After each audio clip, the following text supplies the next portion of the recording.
All right. So, episode 2 of To the Mat and Beyond. Today we have Davy Leblanc here. We're gonna have some fun, talk a little bit about why he started, what's he getting out of it, just all kinds of different things. So, Davy, tell us a little bit about yourself. What's your background before you started Jiu Jitsu? Going back towards even the high school days, it was more baseball, softball type. Not really into basketball. Come high school, I was just too small. Focus on things I can be good at instead of just You're not 7 just foot? to compete. No. Right at 5'11". Been that way since high school. Did grow about 6 inches in high school for my senior year. Later in life, just started working. Still played competitive softball until my early 40s at this point. I would say it was about 3 years ago now. I'm just out of the game and I'll just play alumni, which is 1 week in a year. We can manage that. Came to Jiu Jitsu, found out that this could be something I could work at now and continue as I get older. It's going to help maintain my body, keep me healthy and more athletic and just versatile movement-wise. Everyday movements is just easier now. Was into golf. Golf wasn't taking me anywhere as far as settling me into a place that I could be just calm and stress-free. Added stress. Since day one here, I walk in here and all the stress is gone. Take it away from job, life.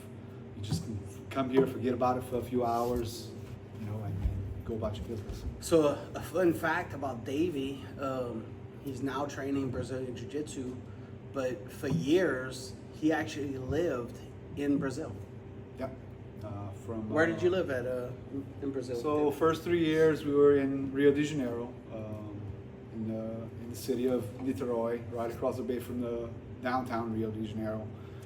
And then we moved to the coast in Sao Paulo, just southwest of Rio, the state of Rio, into the state of Sao Paulo, and lived on the coast in São Sebastião for 3 years there. So all in total, it was almost 6 years. And you trained Jiu-Jitsu the whole time? Did not train Jiu-Jitsu at all. In a few encounters of just the different gyms that I tried to work out at over the different places, I did see, and it's not widespread front door kind of stuff. It was Jiu-Jitsu in the back. Not really known to the public eye, to tell you the truth, where I was training and going to the gym just for the gym aspect. But I did peek in and it did interest me. I just felt at that time, even though I was ages 26 to 32 at that time, I felt the language barrier would be too dangerous for me, getting into that sport at that time. So when you lived in Brazil, I have to ask, what was your favorite thing to eat? Like, what was something that you just don't get in the United States? Which you can get in the United States, and it's going to be your steaks, but it's just the way it's prepared. Yeah. Just the salt rock over the hot flame. Same meats you can get here, you can actually find in New Orleans. Some stores in New Orleans will sell you the picanha that's imported from Brazil. So it's the Brahma bull and the Brahma style meats instead of just our heifer. And my favorite meat comes from the hump of the Brahma, which is in Brazilian, they call it the cupim. And to me, it's like a very, very lean and moist pork. If you cook a pork down, it tastes just like, a good pork, but it's actually, beef. That's interesting. Over some rice and, a little bit of their marinade, if you call it, over the top. And that's probably the favorite meat I've had down there. Now, you can't get it here because they don't sell it here in the chain restaurants nor the stores. So, David, fast forward to now, you're a competitive blue belt in Master 3. Master 4. And tell us a little bit about what that entails as far as being a competitive blue belt in Master 4 versus just being a hobbyist. The biggest difference for me is without the competition of Jiu Jitsu, I probably wouldn't even do this at this point. From day one, and within a couple of weeks, to tell you the truth, of that first month that I joined, I had already committed to signing up for a tournament, which put me right at the 2-month mark. So 2 months into training, I was already going to compete, and from then on, it was just hook, line, and sinker. Going back to what I said about doing this as a hobbyist, I don't see myself doing this as a hobbyist. I'm in full speed. I'm going to do the competition style training, and that just helps me along the way. What about the competition entices you? Just the one-on-one, the physical nature of it, the mental part of it. It's something, you know. Feeds that competitive fire. It feeds the competitive fire. Softball that you did. You know, before that I golf. am missing, but it's deeper than that. You know, just because it's so intimate, and intimate meaning, you know, you're in combat. No matter what the sport is called, this is a combat sport. And I embrace that because I've never done a combat sport or any martial art or any boxing or kickboxing or anything of that level until I started here. And it was an eye-opener. I'm hooked since day one. 46 years old now. I'm going on 7 months as a blue belt. Still have a ways to go in blue belt, but that gives me the opportunity to hone my skills even further and develop into the blue belt, into purple as we progress. Blue belt compared to white belt, a lot more fundamentals that actually work. You know, you can work your game, you can see how others are working, because it's just that much more skill level compared to the white belt start. Obviously, I try as much as I can in the bigger tournaments. I try to match up with my age, my weight, and my belt. In some of the lesser tournaments, I'll drop down in weight and fight Master 3 or the 30-year-olds by comparison. Sometimes I go up in weight just to get the fights. You know, so it's what you want out of it, and I believe it gives me everything I need out of a sport and as a hobby, even though it's a competition training for me. So Davey, you've competed in a few different places. You traveled not just in the local arena, but you've also traveled to some big tournaments. Can you tell us a little bit about that? Yep, so first biggest tournament last year, which I did 9 tournaments in my first competitive year. That ranged in the state of Louisiana. I did a tournament in Atlanta, which came after World, so we'll go to World and Novice. I was still a white belt at Novice. That was in August of last year. It was an 8-man bracket. That was in Las Vegas at the convention center. 10,000 competitors overall for the weekend, and that was just gi competitors. The no gi competition wasn't until December, so everyone there was competing in gi, and that was from kids to black belt, masters, in all ages, weight classes and on. I competed as a white belt. I was a 4-stripe white belt at the time of Worlds. It was an 8-man bracket. Went into my first match very confident in myself, just with the training we had going in. Made one error in the match that cost me that first round match. Didn't make it to the podium there, but 2 weeks later, well, the day we came back from Vegas, we got back on the training mats and started prepping for Atlanta, which was 2 weeks later. I show up in Atlanta as still a 4-stripe white belt, and I win gold in my first IBJJF big tournament that I placed gold.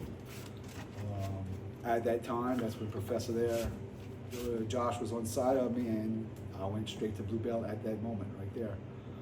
He saw in me, I guess, the blue belt material. And from that day on, it's just turned up the intensity from there. Excellent.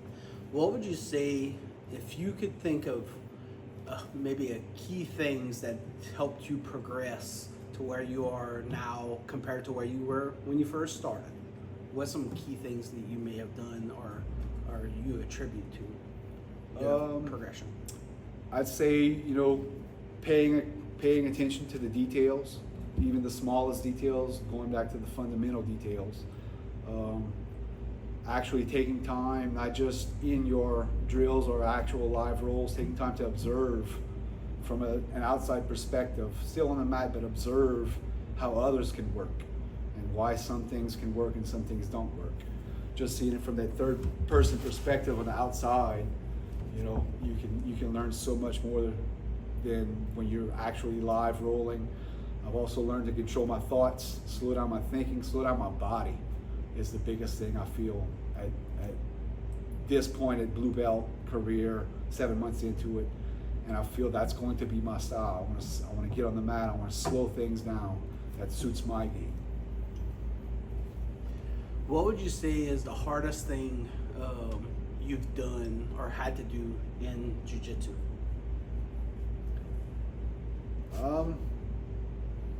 I'd say it's difficult, but it's not difficult because to me it's the easiest part, and it's the having the discipline.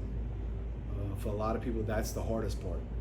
The hardest part is, you know, maintaining your body. That comes with the discipline, but you got to show up. I don't have to turn on a switch to be ready to come here. I don't have to be looking for something else to fill a void. This is where I want to be. The hardest part of getting on here is, you know, not having maybe, in my opinion, enough guys my age to train with, or my size in particular, you know. But on the other side of that quarter is I have a variety of people, especially upper belts in this school, that I can go with, and they'll just push you to the extreme, and that's what we need. I feel in the last 6 to 7 months since coming blue, professors and instructors are just pushing that much harder, and that's what it should be. No one should get an easy road. If you want an easy road, you're in the wrong spot. To say something's really difficult for me or hard, the hardest part is waking up every morning. You know, you have a plan and you execute your plan, and things just fall into place. All right, we're gonna do a little thing. I'm gonna call it like a quick fire. I'm gonna ask you a question. You just give me an answer. Quick, pretty easy little thing. Kind of pry it into your background or your jiu-jitsu favors, right? What was the worst job you ever had? Worst job I ever had. Let's see. That's difficult.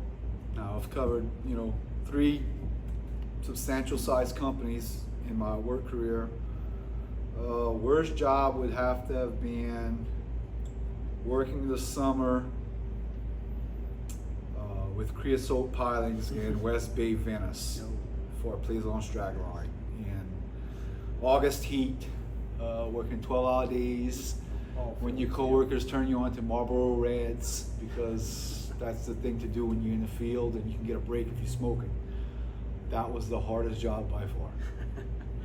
What is a fear that you have? So this is going to get on the spiritual side of things. I fear dying. I have a fear of death more now than ever before, just because, you know, I'm at a point, you know, what happens after? I'm asking the questions now. What happens after? And do I really fear it, or is it just a facade? Anxious, you know, is it anxiety to get to that next realm, or is it because I feel, you know, I'll be forgotten or missed? It just hurts, you know, seeing people of the similar age and younger and older dying in sudden moments, man. In their sleep, you just don't see it coming. You can talk to a person on a Friday night, they're not there on the Saturday morning for you.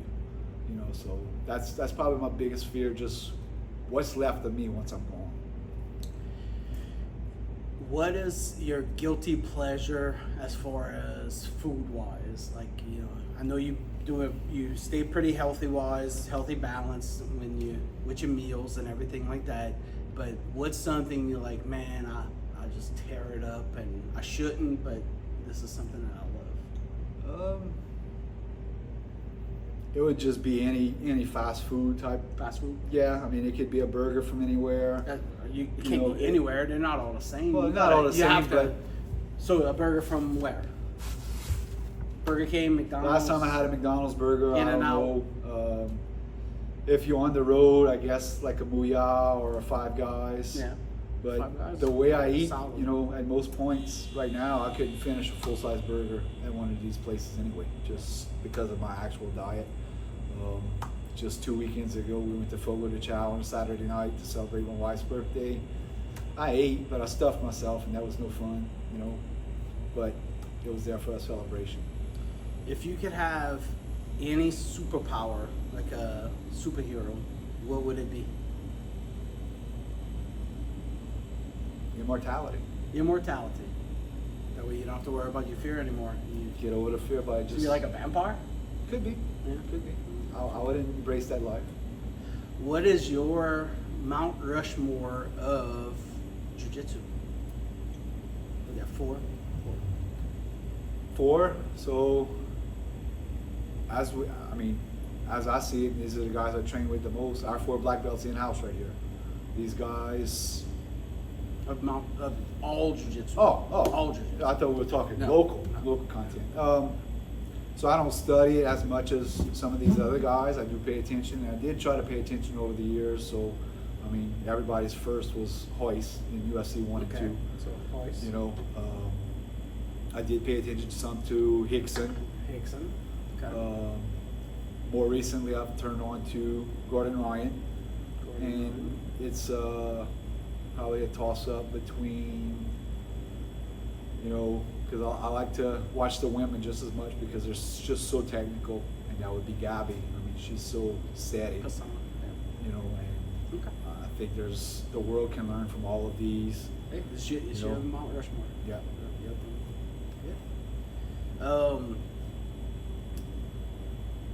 With that being said, to come to a conclusion on this episode, and we're gonna have you back again and do Sure. some more and kind of add more other people with it into our group. But thank you for being on the mat and beyond. Sure. You'll be my professor. What you thought? That was tough.